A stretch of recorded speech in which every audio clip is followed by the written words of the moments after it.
What's up, cool cats and cuties? This is the Promenade Merchants Podcast, a Star Trek podcast out on the frontier. So sit down and grab a rock-to-gino as David Majors and Heather Kirby talk all things Star Trek. Old, new, and what's to come. The Promenade Merchants are open for business. Hello, everybody, and welcome to the Promenade Merchants Podcast, the independent, scrappy underdog podcast that has managed to sneak its way into Captain Picard Week, courtesy of the fine folks at Strange New Pod. I'm David Majors, and I am joined, as always, by my fantastic co-host, Heather Kirby. Heather, we're doing Captain Picard Week. This is awesome. We are. This is awesome. This is actually my first time ever live streaming something. So I'm a little nervous, but it's going to be so much fun. And that intro to our podcast just seems so fitting for this early morning Sunday stream. Just very smooth, very cool. Grab your recto-gino. We're just going to hang out and talk about Picard and Guinan today. So that's right. As a part of Captain Picard Week, we are talking about Jean-Luc Picard and his relationship with Guinan, played by Whoopi Goldberg on Star Trek The Next Generation and returning in season 2 of Picard. But Heather, I feel like we can't do this alone. I feel like we should have probably, I think we managed to invite a fantastic guest onto the podcast. Everybody, I think we please suckered welcome her a little, but yeah. And we greatly appreciate the one and only Girafe herself from Strange New Pod for joining us. Girafe, welcome to Promenade Merchants, and thank you so much for coming on. Thank you for having me. It is very early. And I have to say that I love your intro. It put me in the mood. I'm ready. I'm here drinking my recto-gino, and let's do this. And you didn't suck me. It's okay. I volunteered. You remember? Yes, yes, you did. Yeah. Yes, you did. The extra Latinum is in the mail. We promise. Yeah. Ooh, fancy. Now, for new listeners of the pod, we kind of have a little format for our show where we start with old business, where we cover kind of the classic Star Trek world, where it's everything from the Cage up until the Kelvin movies, more or less. And since we're talking about Jean-Luc Picard and Guinan, there's going to be a lot of old business. We'll get to new business later, and then we'll talk about what's upcoming in business a little bit later. So let's jump in. This is Picard Week, after all, and Jean-Luc Picard had a very fascinating relationship with Guinan that developed over her 29 appearances on The Next Generation. Girafe, I'll ask you first. What was your first impression of Guinan when she arrived on TNG, and how did you feel about her over time? So you're not going to be disappointed having me in the podcast. So I never liked TNG growing up. First of all, it came very late to France, so I saw it way into the 90s.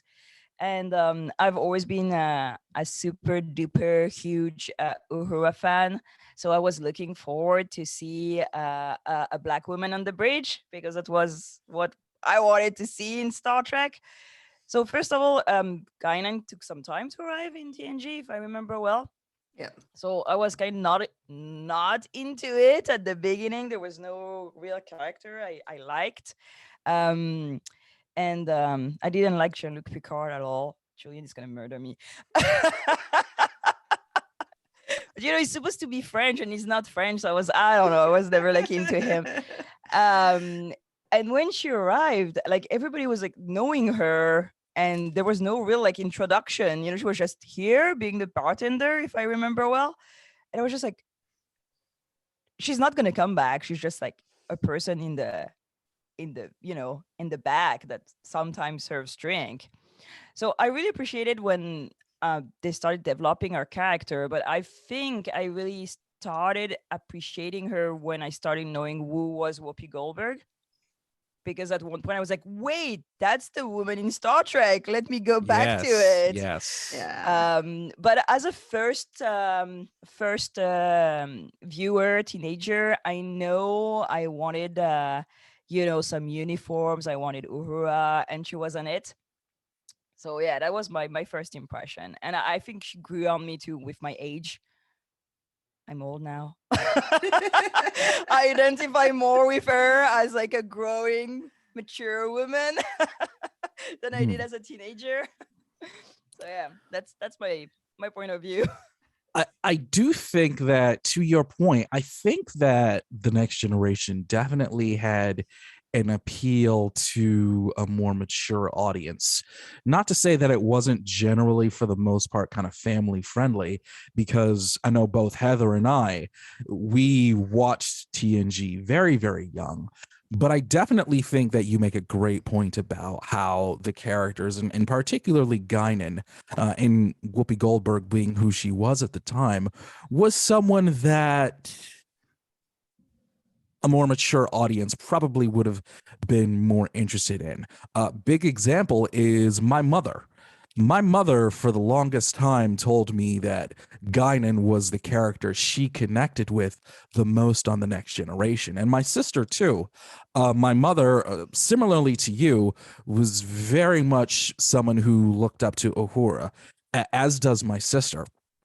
And Guinan to them was sort of the next step in that, and they held Whoopi Goldberg as an actress in very high esteem, and she was a welcome addition to the cast, and it was always one of those moments. I remember as a little kid when I would see in the credits in the opening, either like in the first act of the show, you would see in the credits special guest star Whoopi Goldberg as Guinan, and I would make sure to pay extra attention to what she was saying because my mother really, really loved that character. Heather, to you, when we're pretty close to the same age and we watched TNG around the same time, when you first saw Guinan, were you familiar with Whoopi Goldberg as an actress, and how did the character grow on you over time? I'm pretty sure I had seen Whoopi Goldberg in other stuff before I saw her in The Next Generation. So I definitely recognized her immediately.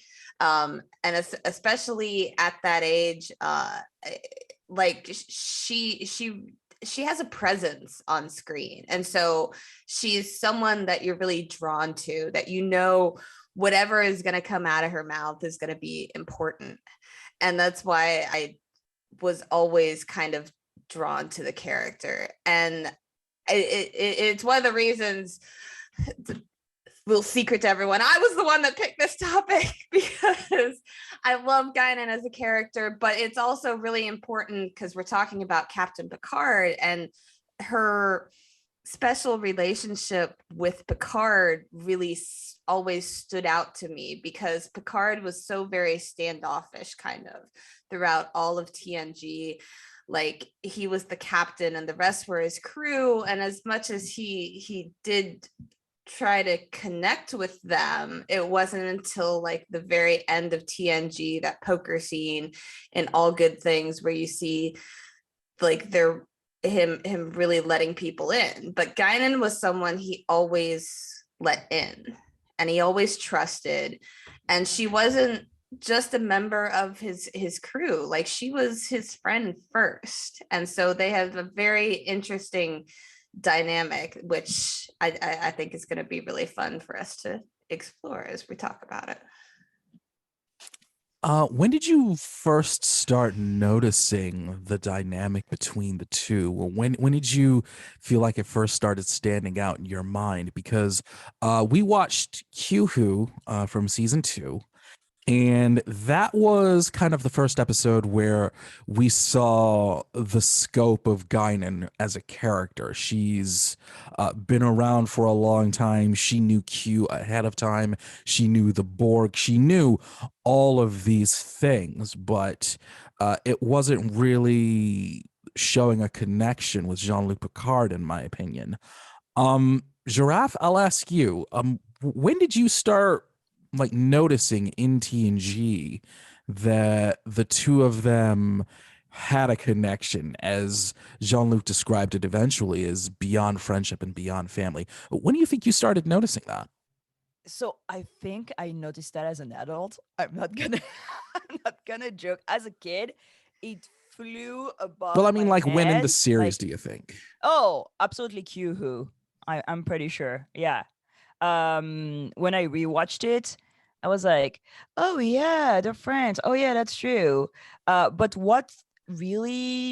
um what really like impressed me in Q who was like that in ultimately doesn't listen to her. They're friends, she's here, she's like, you know, this knowledgeable woman, and he doesn't really listen to her until the end.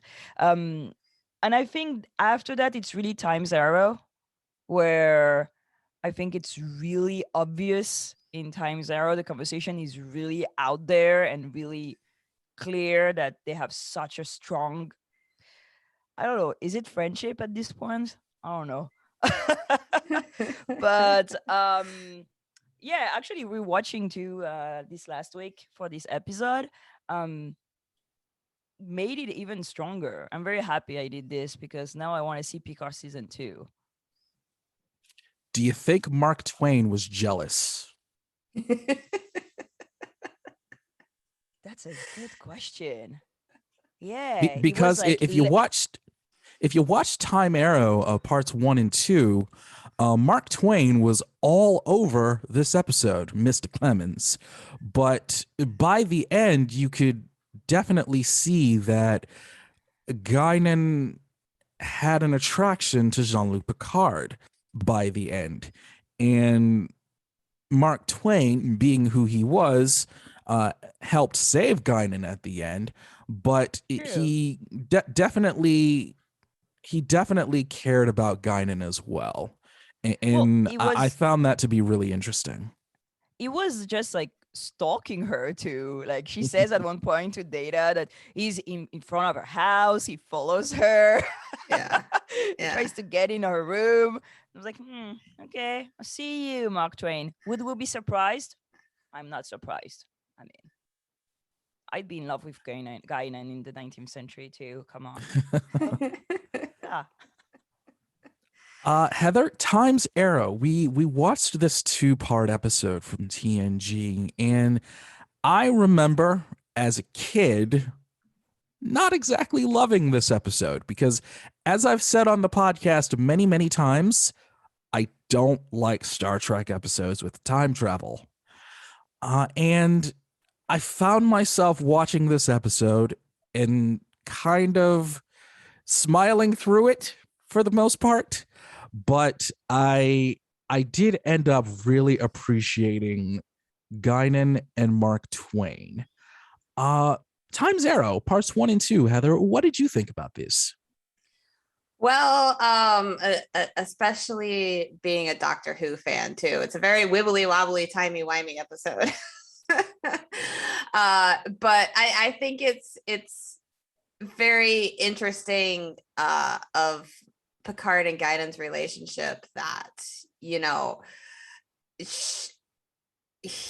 their first meeting was in his future, but her past, you know. So it also goes to show the amount of trust that he has in her, when basically all she had to do to tell him was that he needed to go on this mission. Like, she didn't tell him anything else, you know. She couldn't. That's the way wibbly wobbly timey wimey stuff works. But he trusted her enough to say, okay, I got to do this, because if I don't do this, then we'll never meet. And he went on it, even though the captain doesn't usually get involved in missions like that. So it as much as time travel in Star Trek can get to be kind of annoying and over the top a little bit, I've already got a headache. They're like Janeway on that front. I hate time travel. But Yeah, it's really important in their relationship to see those first moments and how they connect like that. And so it sets the stage for how they've, and it's interesting that this came in like end of season 5, beginning of season 6, when we were first introduced to Guinan in season 2. So we spent like 4 years getting to watch the two of them grow, and then you see how they met. It's kind of a backwards thing, but it's interesting and really informs the amount of trust and care that the two of them have for each other in that episode.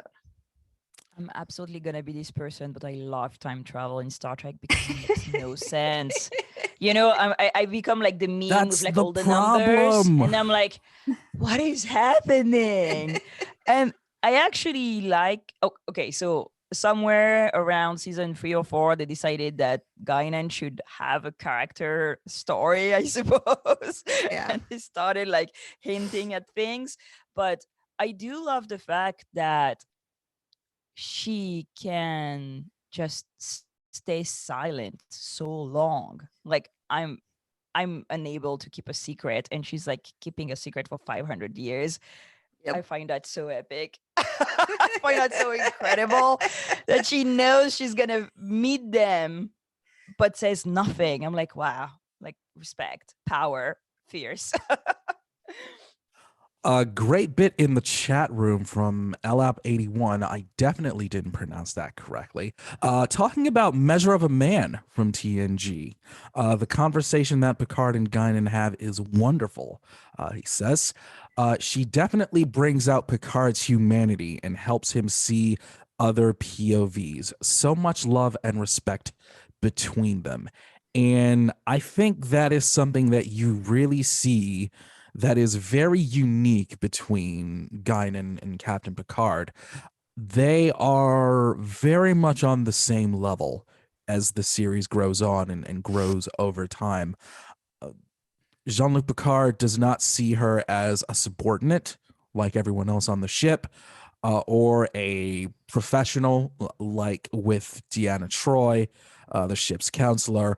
It is someone who is much more of a friend and a confidant than maybe Picard had ever had in his life at that point. And I think that is really highlighted in a lot of the later episodes where Guinan makes more regular appearances, and she is, as she says, a listener. She tends bar and she listens, and she does that with a lot of the members of the cast, kind of to move the story along, to provide a little bit of exposition. But oftentimes you see her conversations with Picard, and it is much more intimate between the two of them, Heather. And I would love to know what you think of the intimacy that the two of them have, just as a conversationalist. Just the conversations Picard and Guinan had were very different from the rest of the cast. I mean, I agree, and that's why their friendship and their relationship is so special, because Picard, like I said before, Picard is very standoffish when it comes to the rest of the cast. He doesn't really open up, and he doesn't really share a lot with his other crew members. And I think that's why it's important for him to have someone like Guinan, who's not his subordinate, who's not a member of Starfleet, who is very much just someone he can be equal with. He can be on an equal level, and he doesn't have to worry about the captain's duty that Picard really carries with him. He doesn't have to carry that when he's talking to Guinan. And so it's really important, because I mean, especially where TNG falls in the span of Star Trek, because you had Kirk and TOS, and him and Spock and Bones were very more had a very friendship relationship. But then you have Picard, who's not the same type of captain. So he still needed someone that he could open up to. And Guinan really became that person throughout the series. And I think we all remember at the beginning of TNG that Jean-Luc Picard was not the most warm character in the beginning of the show. We'll put it that way. And it really took some time for his sense of humanity and his personality to flourish. And Girafe, I'll ask you, how much of a part do you think Guinan played in that over the years for him to, we saw how he started at the beginning, and I think in many ways he became a much more personable human being over those times on TNG. I think that was one of his big character developments. How much do you think, Girafe, that Guinan played in a part of that? I think it's a shared effort from everybody on the bridge and on the ship. Like, I think we start seeing it in Measure of a Man.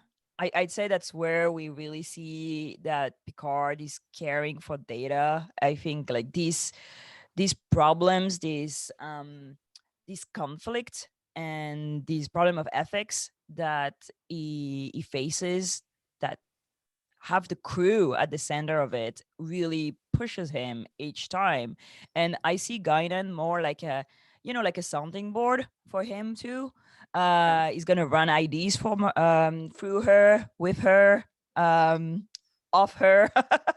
And I think it can, like,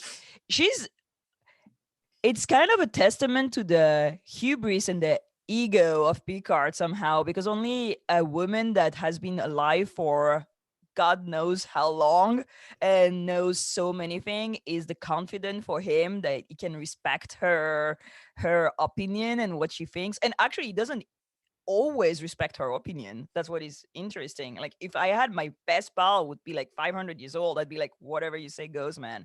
You know, stuff I don't. But I do think that it's interesting that she is the character that they chose. Like, when I say they, the writers chose for Picard to respect, because somehow it's kind of, wow, like kind of an impressive person, right? I wish we would have seen more of her through TNG. I think maybe it would have pulled me more into the series. But yeah, I do think it's not only Guinan, it's Data too, and Geordi and Deanna. Like, each of them take a little part of pushing Picard to become more of a good human being. A more friendly human being, at least. Yeah, exactly. More palatable human being. More palatable. He still never figured it out with kids, did he? That never totally worked out. Well, Wesley helped with that, I think, because we would talk about how he grew as a person. Definitely Crusher and Wesley, and him dealing with Wesley, and helped him be a little bit more palatable when it came to kids, I think. I do think that one good example of something Guinan did that really not too many other people on TNG did is Wesley Crusher. With the rest of the cast of TNG, Picard included, despite what you'll say about the relationship he had with Wesley Crusher, all of the other members of the crew were teachers to Wesley Crusher, whereas Guinan really wasn't. One, because she was the bartender and Wesley probably couldn't go into the bar, obviously. But when they did interact on the rare occasions, it was definitely more of a, as Guinan says, a listening ear for a kid on a starship. And I think that was a really great job, Heather, that they gave the entire cast of TNG a listening device and a way to I guess, further expand on the ideas of what any given episode was trying to convey. I think they did a really good job with that with Guinan. I think they did too. And I mean, I know there's a little bit of criticism that like Guinan was more of a counselor than Deanna Troi actually was. But that's what every good bartender is. Right? Exactly. Good point. That is honestly what every good bartender is a listener and a counselor. Mhm. And I think they allowed her to connect with people in a different and more open way. And that's what really made her character really special. Yeah. I do think So that compared to sorry. Go ahead, Girafe. Go ahead. I do think that compared to Deanna Troi, there's always a fear to be judged by your therapist, right? Like you go there because you have a problem. When you go get a drink, everybody knows you have a problem, but it's okay, right? Yeah. I do really like her relationship with Shorty. That's, I think, something that really didn't bloom, I think, in TNG, because they started, but it never really went anywhere. It didn't go anywhere. But that's another relationship I really would have liked to see more in TNG. I like that one too. Maybe with Picard season 2 and the upcoming season 3, who knows? We might get something. We might. It seems like various members of the TNG cast always seem to be kind of floating around when Star Trek Picard is in production. So who knows? Who knows what we might see? Now, another interesting thing for this podcast is last night before recording this, we were going to watch Star Trek Generations, Heather and I. And I was watching it and live tweeting it in sort of a stream of consciousness style. And then I noticed that Girafe put out a tweet about Star Trek Generations. Girafe, can you tell everybody what I'm talking about? This movie is such an ordeal. I can't. I watched it like 3 weeks ago or something, and I was trying to be a good student, so I motivated myself to rewatch Generation yesterday night. And I kept forgetting I was watching that movie. I kept like going and doing something else. I was like, oh yeah, I'm watching a movie. Let's go back. What happened? What is this? Why? I have so many questions. And then while Girafe was pointing out that she kind of dissociated while watching Star Trek Generations, I picked up on this and realized, oh no, we're watching this at the same time. Are we stuck in the Nexus right now? The two of us are watching this movie right at the moment. The three of us. And then Heather. And then I commented that, oh no, I'm watching it too. So all three of us ended up watching it at the same time. Yeah, Generations is it's an interesting ride, but it's also the one TNG movie that the Guinan's actually in. Mm-hmm. Right? Someone correct me if I'm wrong. Oh, she is at the beginning of I'm First sure the Contact. chat room will. Oh, okay. She's in the beginning of First Contact at the wedding. Oh, or Nemesis. Yeah, beginning right. of Nemesis, right? Yeah, the wedding. But she, she plays and like I said, it's also a testament to her relationship with Picard, because she plays really like his guide when he's in the Nexus, and she's not actually in the Nexus with him, but she's the person that his Nexus addled brain brought up to help him figure it all out.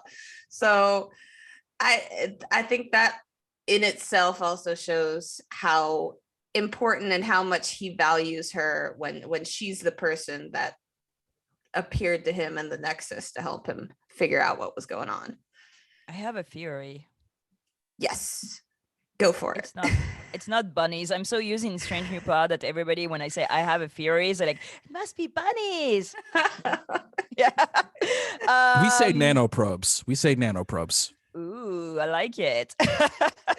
um, I wonder, like, so I was rewatching and I actually paid attention to every Guinan's moment in the movie.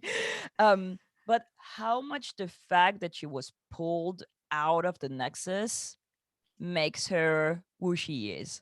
And the fact that she's in the Nexus too, I'm not sure if she's only a fabrication of Picard's mind. I wonder if she's not kind of there too.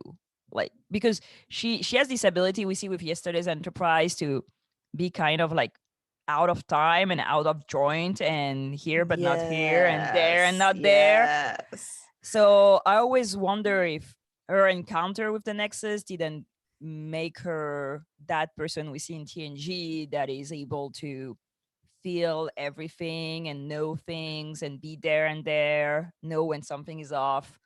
So in my head canon, she's actually part of her is actually the Nexus, and that's actually her talking to Picard, not only Picard's imagination.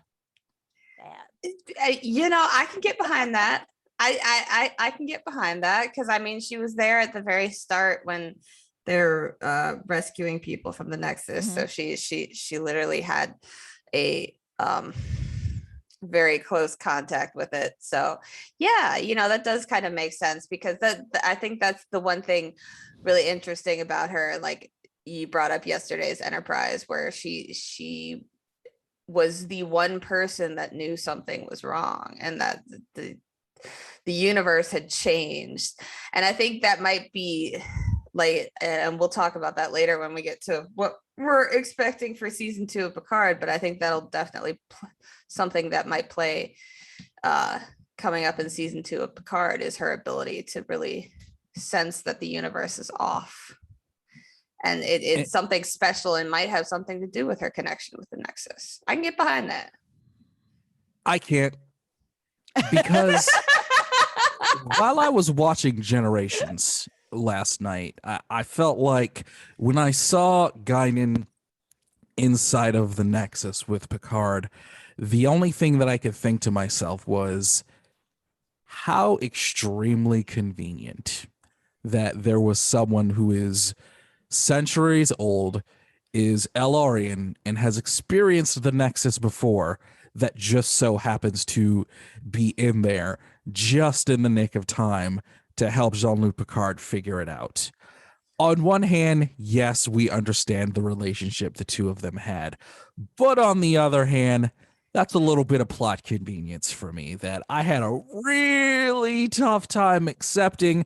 It was kind of a stretch for me that just conveniently Guinan was there to help Picard figure out what the Nexus was. Had she experienced it before? Yes, probably.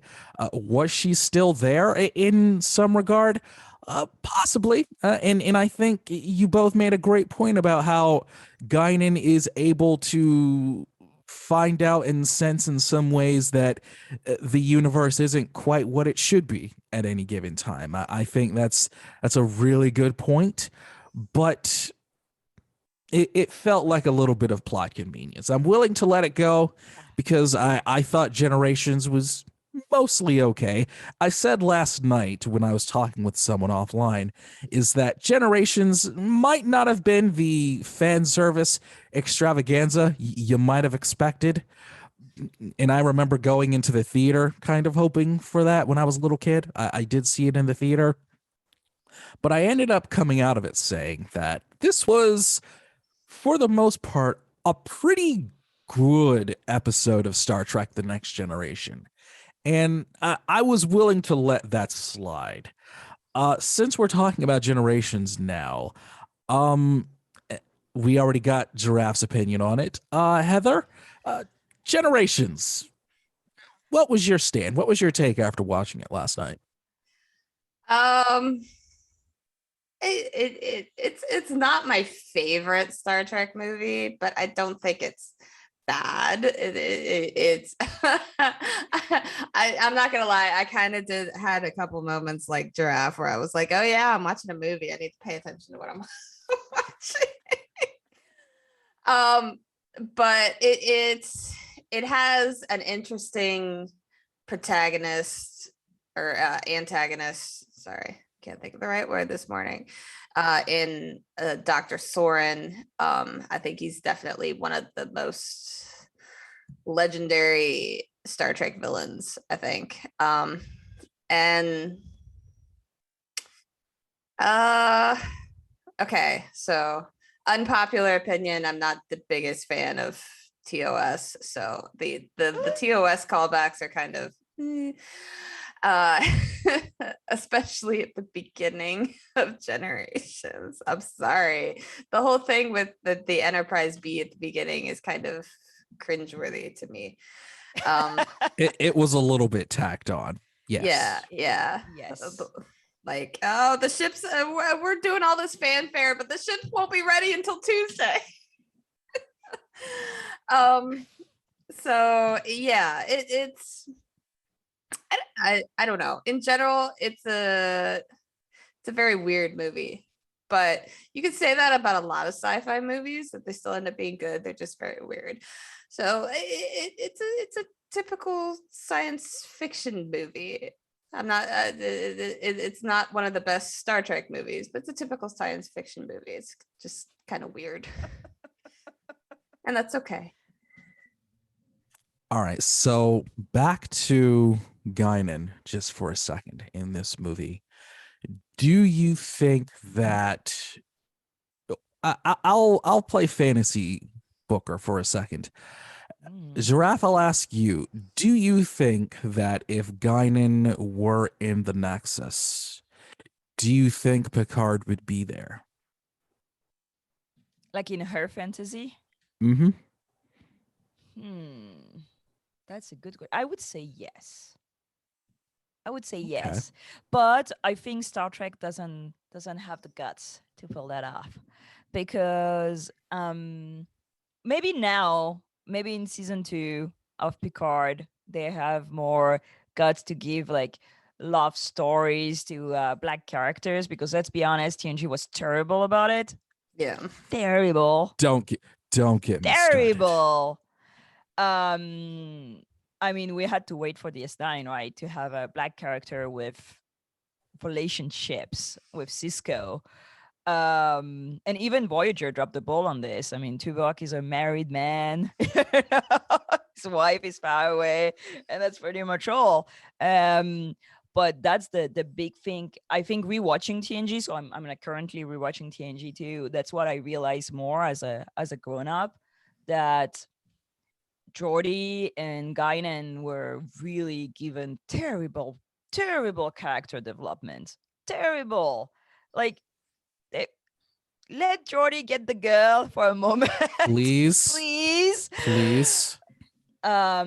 So I do think that it's like in TOS, it's hinted heavily that they have this very special relationship between Guinan and Picard that now I totally see as a romantic relationship, by the way. Like, absolutely. After rewatching Time Zero, I'm like, okay, something happened. We all know. So yeah, but she had like what, 23 husbands? No, that's a number. That's right. Yeah. Yeah. So maybe her nexus is 23 husband and a Picard. Who knows? Like, I'd respect that game. I'd respect that. Would Picard be 24? With hair, I hope. Okay. All right. Yeah. So let's head to upcoming. And let's talk a little bit about Star Trek Picard Season 2. We saw that Patrick Stewart showed up on an episode of The View after Season 2 of Picard was greenlit. Patrick Stewart showed up on an episode of The View and invited Whoopi Goldberg to be a part of Picard, and she said yes. Heather, we talked about that on Promenade a while back, but just give me your opinion on when that happened and when that broke, and how you felt when you heard the news that Whoopi Goldberg was invited and said yes. First off, that was such a wonderful moment. I mean, it moves me. Like, even I still see video of that today, and it moves me.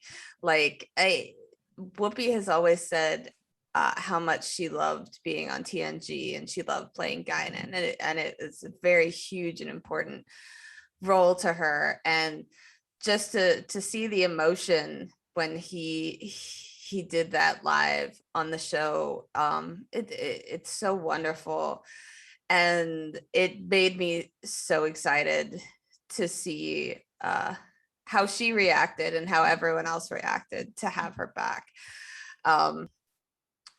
Yeah, it was just wonderful. It really was. Girafe, when you saw this and you got word and found out, how did you feel about it? So I didn't see it because I have a complicated relationship with Picard. It is complicated.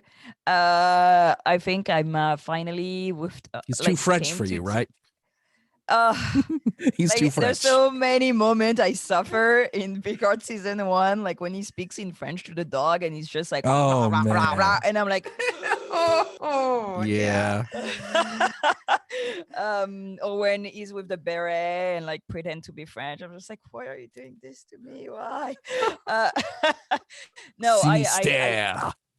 Yeah, oh, Sinister. I had to rewatch it like maybe 3 times and like change my point of view every time I rewatch the series to find a thread that I wanted to follow in the series. So I kind of dropped the ball on it, especially because Lower Decks was there, Discovery, the announcements for Strange New Pod, they were like way more interesting things to me. So actually somebody told me, I think maybe Julia, I don't remember who told me that. Oh yeah, Whoopi Goldberg is going to be back. And I know my first reaction was like, please write her well, please. I had like a moment of anxiety first. And then I was like, okay, Discovery is delivering so much on writing a Black woman character. She's a human and she's a Starfleet officer. Guinan is an alien. She has a backstory we don't know. She has great powers that we don't really know. She has these abilities we don't really understand. So I first was scared. And now I'm hopeful. Okay. I know they're going to do something good because it's Picard season 2. They have only 3 seasons. So they're going to do something good. I believe. I'm anxious and ready. I respect your confidence in Picard season 2 because Picard season 1 was not my favorite. I didn't hate it or dislike it. I just found it to be not spectacular. I think there were good pieces there. I actually think they did a very good job with Jean-Luc himself and the newer characters, as well as 7 of 9. I just think as a story, it didn't quite hit me personally. Yeah. I am probably not as excited about Picard season 2 as others. One, because it's a time travel season. But when I saw Patrick Stewart go on The View and invite Whoopi Goldberg, it was a very heartwarming moment for me because it was very nostalgic for me in a very different way, because I remember how much Guinan as a character meant to my mom and my sister. And when that broke, I immediately texted my sister to let her know that they invited Whoopi Goldberg onto the show. And she let our mother know. And that was really exciting and heartwarming for me on their behalf, because I understand what seeing Guinan and as Girafe said, eventually Michael Burnham means to Black women that love Star Trek. I understand what that means to them. And I am very hopeful that the writers in this current era of Star Trek understand that and will expand on that. And two, so far with various things that I did not like about previous eras of Star Trek, this current era and the people behind this current era of Star Trek have done in a way that I found much more palatable. I loved the time jump in Star Trek Discovery. Mm-hmm. I love everything about Lower Decks, despite their DS9 erasure. Despite that, I love everything about Lower Decks. And it gives me that much more confidence that with going from what Nichelle Nichols was in the original series that inspired Whoopi Goldberg and becoming Guinan, what that meant to Black women and Black people in general that appreciate Star Trek, to what we're seeing now with Michael Burnham and even to a degree with Beckett Mariner on Lower Decks and Captain Freeman, who I love on Lower Decks. And seeing that come full circle with Guinan in Picard season 2, that makes me excited because I think that these current writers understand the assignment, as the kids say. I agree. I absolutely agree. I can't wait for Strange New Worlds too, because we're gonna have Uhura back with a real story, which for a TOS fan like me is like the best day of my life. And I'm still wary though. I know they understand the assignment and I know they delivered on Discovery. But this is a new series and this is an existing character. Michael Burnham is a new character they get to build from scratch, right?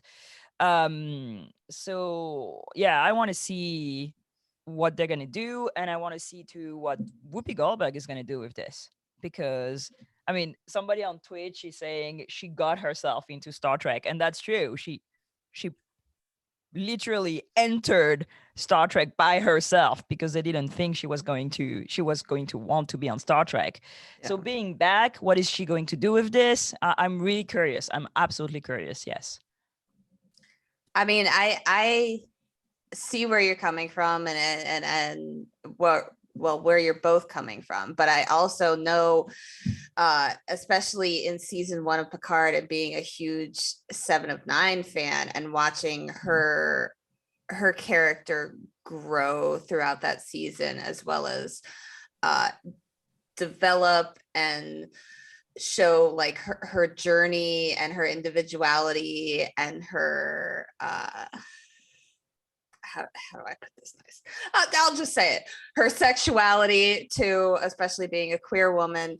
I think Picard knows what they're doing. The writers on Picard know what they're doing when it comes to developing established characters too. So I'm really looking forward to see what they do with Guinan, because especially the little bits and pieces we know about season 2 so far. I mean, we know it's going to involve Q. We know it's going to involve time travel. We know it's going to involve the universe being messed up somehow. Like, these are all things that are in Guinan's wheelhouse, because like we talked about Q, that she has a history with the Q.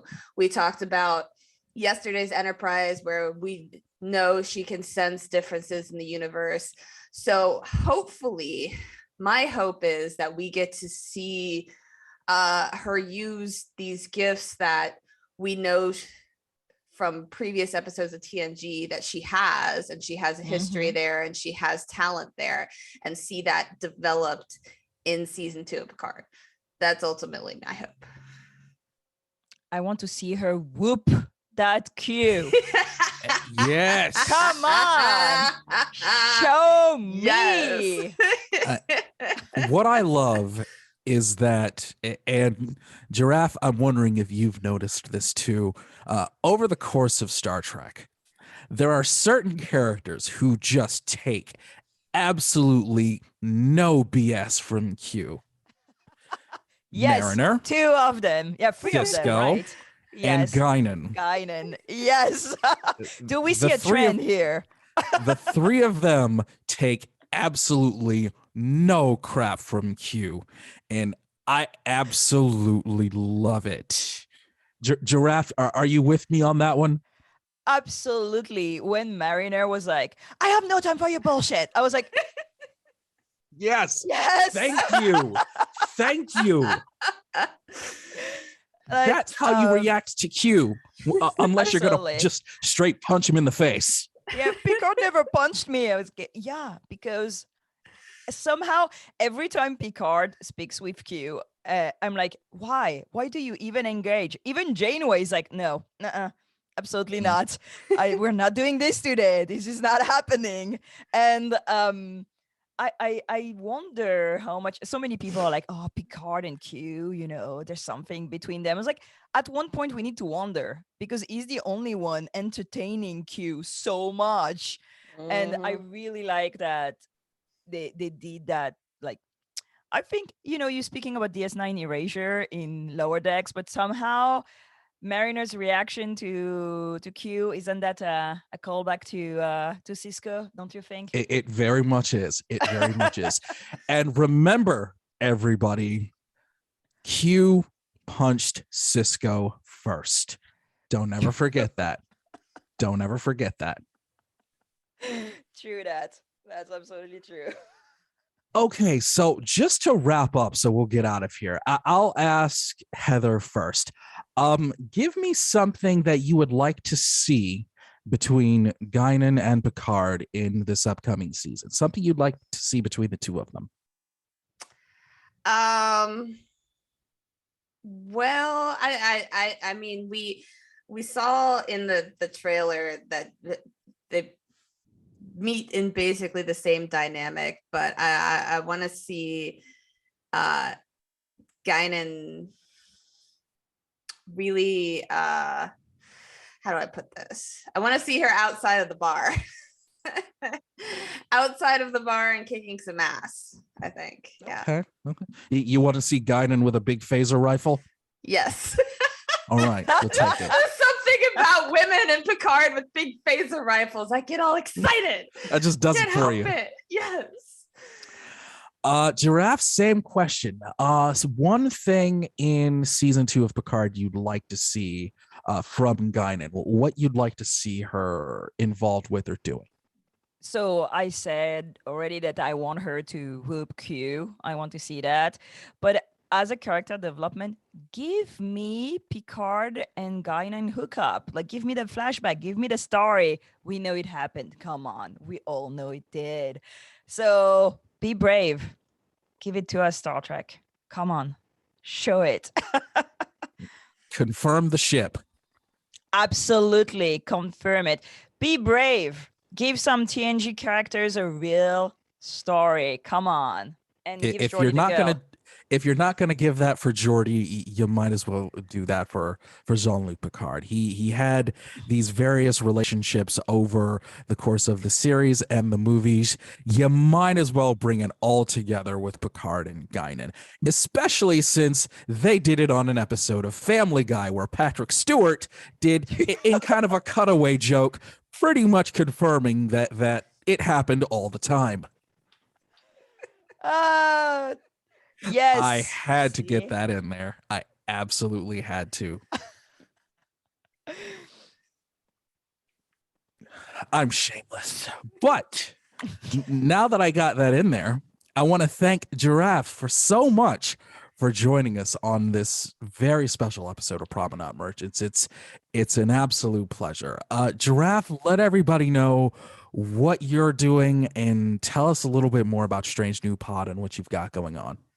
So what I'm doing, I'm mostly on Twitter, so you can find me there if you want. And every Thursday we are live with Strange New Pod at 9:30 p.m. Eastern.